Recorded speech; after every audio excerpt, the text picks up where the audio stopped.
Shalom Adonai, estamos aqui neste momento para mais uma abordagem.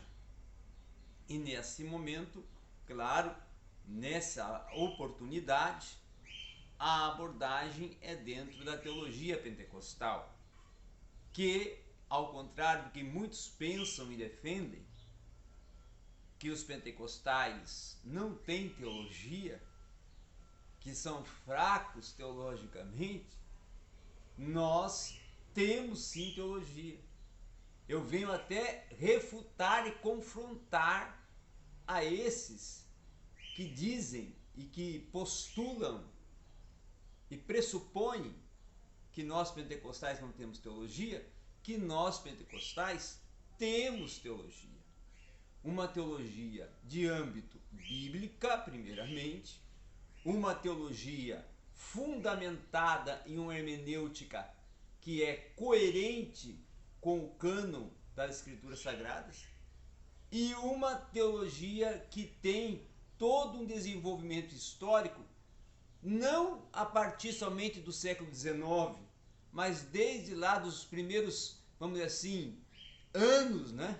Primeiros anos, décadas, ali da Reforma Protestante, no século XVII, nós já começamos, pentecostais, a construir a nossa história, a formar todo um arcabouço teológico, um desenvolvimento teológico e a discorrer toda uma trajetória que tornou esse movimento um movimento de âmbito não só missional, mas de âmbito também bíblico, teológico e principalmente valorizador das Escrituras Sagradas, que prioriza o que está no texto, no contexto, desenvolvendo uma hermenêutica não somente literal, mas uma hermenêutica também que contempla o método histórico-gramatical, valorizando o desenvolvimento da semântica do texto, da linguística do texto, mas relacionando este com o aspecto histórico, observando o micro e o macro contexto, para poder compreender com as esferas que compõem todo o arcabouço do desenvolvimento do método histórico-gramatical, o que o texto propõe. Formamos uma teologia e temos uma teologia, não só uma teologia que prioriza o texto de Lucas, uma teologia lucana, Lucas Atos. Esse seria o nosso fundamento, claro, nosso fundamento de uma teologia pentecostal, mas também uma teologia que observa todo o contexto veterotestamentário e neotestamentário, desenvolvendo uma hermenêutica e uma exegese que prioriza a intervenção, a ação e a priorização do transcurso, do agir e do intervir do sagrado e da ação do Espírito através do sagrado e no sagrado dentro do contexto escriturístico do Antigo e Novo Testamento. Neste livro que escrevi, por exemplo, eu tenho aqui um capítulo que trata a fé pentecostal em suas raízes. E aí nós temos aqui, vou ler só um parágrafo para você perceber a abordagem que está no livro e também que nós pentecostais temos uma história. E uma história que ela é pautada por um transcurso teológico. O pentecostalismo clássico, não o pentecostalismo moderno, o pentecostalismo clássico, como vimos, foi resultado do impactar do movimento de santidade, o Holiness Movement, encabeçado por os irmãos Wesley. Claro que o foco central era a perfeição cristã, ou santidade, porém o batismo no Espírito Santo foi inserido como parte proeminente do movimento, do processo de santificação cristã. Segundo Brunner, Frederick Brunner, foi diretamente do movimento de santidade que o pentecostalismo adotou o uso da expressão o batismo no Espírito Santo para a sua segunda ou terceira experiência cristã, juntamente com a panóplia de ênfases que acompanham a teologia da experiência subsequente. O movimento pentecostal, inclusive, como menciona Charles Cohn, é uma extensão dos reavivamentos de santidade que marcaram o século XVIII, no contexto histórico do protestantismo. Olha aí, do protestantismo, não do pentecostalismo somente. Influenciou e interviu no início da trajetória do protestantismo, como o preparador para o caminho ou o surgimento do pentecostalismo.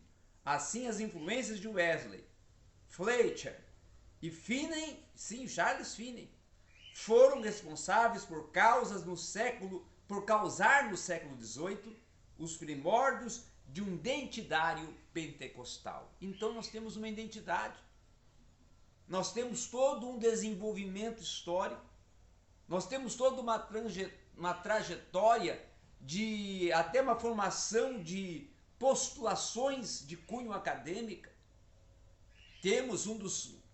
Formamos a história dentro da escola bíblica, inclusive dominical, com o próprio Moody, tá?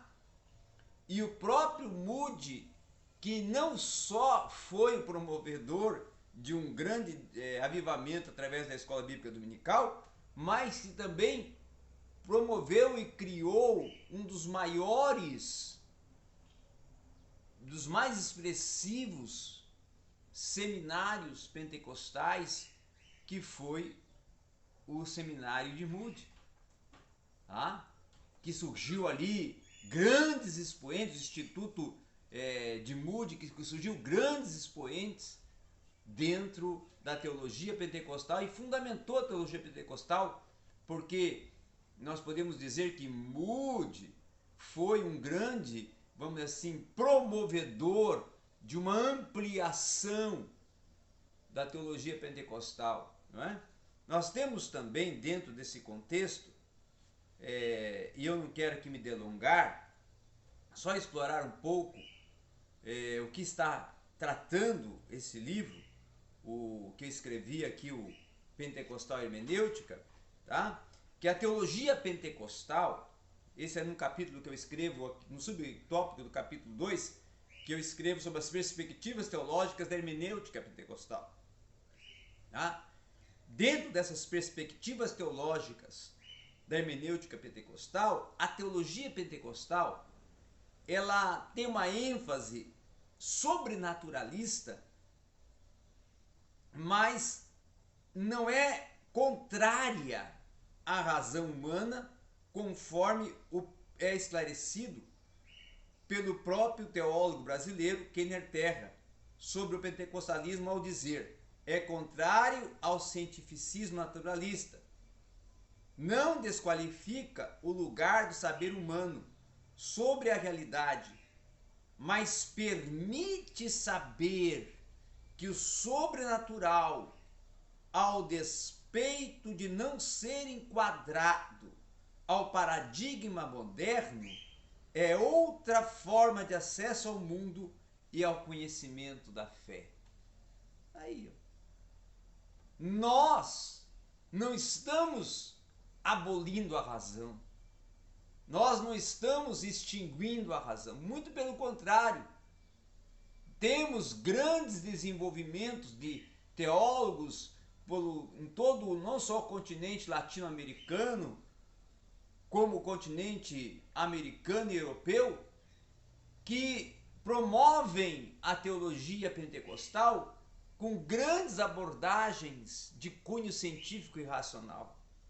E eu falo isso, por exemplo, de apologistas, teólogos apologistas, como posso citar aqui um deles, Norman Geisler. E podia citar aqui também e incluir, embora não seja vamos dizer assim, um autêntico pentecostal, mas dialoga com o pentecostalismo, tá? Dialoga com o pentecostalismo e tem grandes livros dentro dessa proposta, que inclusive tem esse aqui que é espetacular, tá? Espetacular, que é o James K.A. Smith. James Smith, que tem até um livro Pensando em Línguas.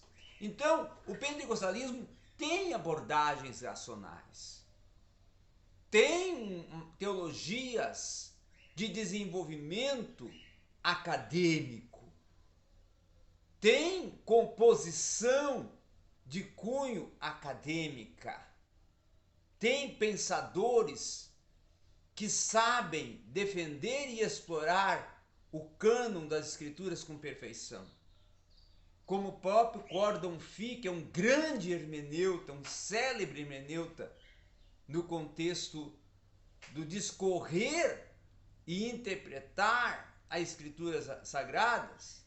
Temos Robert Menzies, temos o próprio William Menzies, né? Pai de Robert Menzies, que já é o William Menzies, no caso, já falecido.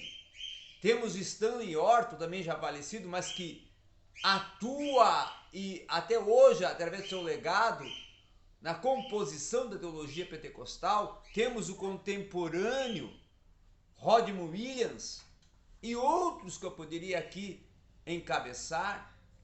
Mas para concluir, eu quero concluir aqui com esse último capítulo que eu trabalho, a epistemologia pentecostal, tá? A epistemologia pentecostal, que é inclusive voltado, direcionada para a hermenêutica. Então é a epistemologia da hermenêutica pentecostal. Tá? O significado da epistemologia todos conhecem, mas eu coloco aqui, tá? Que é a ciência que estuda o conhecimento. Tá? Então, a partir desse trabalho, desse processo de estudar todo o desenvolvimento e a aplicação a partir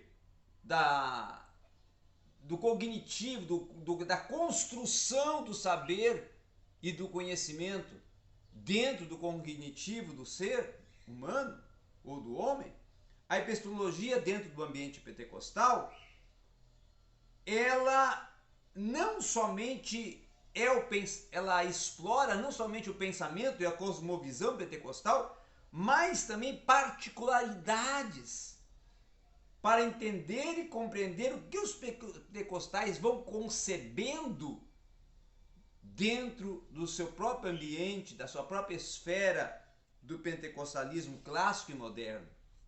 Tá? O pensar e conceber, olha o que eu escrevo aqui, que está inserido o modus operandi do pentecostalismo é, como estou considerando, voltado ao sobrenatural. Ele instaura, como fala o Kenneth Terra, ele instaura o lugar de outra maneira de compreensão na qual se acredita na ação sobrenatural de Deus, na presença de milagres, no valor das emoções e intuições, no extraordinário para além das leis fixas da natureza, na subjetividade e no holismo espiritual contra o institucional e literal. E então, o que mais confronta os naturalistas, e o cientificismo atuante nesse tempo que nós estamos vivendo, é que para tudo há um porquê, há uma razão e um conceito embasado cientificamente, mas nós quebramos o paradigma ou os presentes paradigmas deste conceito científico e naturalista, porque enxergamos e absorvemos tudo o que ocorre com outros olhares e concepções, ou seja, valorizando sim, acima do natural, o sobrenatural, porque o natural surge a partir do sobrenatural, da intervenção, ação e operação de Deus. Obrigado a todos.